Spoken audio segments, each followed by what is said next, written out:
నేనెప్పుడు వెంకటేశ్వర స్వామి మా ఇంటి కులదైవం. మా ఇంట్లో నుంచి నేరుగా చూస్తే మంగాపురం సైడు గోపురం అక్కడంతా కూడా 3 నామాలు కనబడుస్తూనే ఉంటాయి. ఇంట్లో నుంచి పైన ఎక్కి చూస్తే తిరుమలలో ఉండే 3 నామాలు ఇంటి దగ్గర నుంచి చూసే అవకాశం వస్తుంది. నేను నమ్మిన దేవుడు, నమ్ముతున్న దేవుడు, నేను ప్రార్థించే దేవుడు వెంకటేశ్వర స్వామి అని చెప్పి కూడా నేను మీకు తెలియజేస్తున్నా. ప్రతిరోజు ఒక 2 నిమిషాలే నేను ఒకటే కోరుకుంటాను.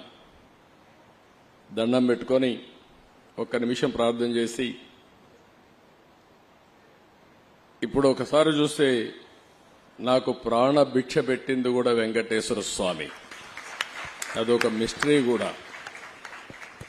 2003లో నా మీద 23 క్లేమోర్ మైన్స్ ని బ్లాస్ట్ చేస్తే సాక్షాత్తు వెంకటేశ్వర స్వామి నాకు ప్రాణభిక్ష పెట్టాడు. ఏదో చెయ్యాలని ఆ రోజు నన్ను కాపాడాడు. అలాంటి వెంకటేశ్వర స్వామిని నేను ప్రార్థించేది, నాకు శక్తి, సామర్థ్యాన్ని, తెలివితేటలు ఇవ్వండి. ప్రపంచంలోనే తెలుగు జాతి నెంబర్ 1 జాతిగా ఉండడానికి ఆశీర్వదించండి. ప్రపంచంలోని ఇండియన్స్ అందరూ కూడా గ్లోబల్ సర్వీసెస్ అంటే ప్రపంచంలో ఉండే ప్రజలకు సేవలు అందించే అవకాశాన్ని కల్పించండి. ఈ దేశంలో పేదరికం లేని సమాజం, అందుకే ఇటీవల నేను మాట్లాడుతున్నా జీరో పావర్టీ. మనందరి బాధ్యత. సమాజం మనకి ఇవన్నీ ఇచ్చింది.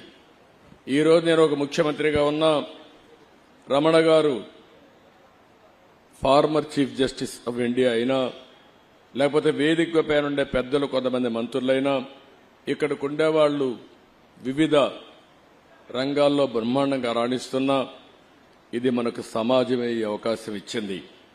అలాంటి సమాజంలో పేదరికాన్ని, అందుకే నేను ఒక స్లోగన్ తీసుకున్నా, zero poverty nation, zero poverty state, zero poverty village. మనందరి బాధ్యత కావాలి.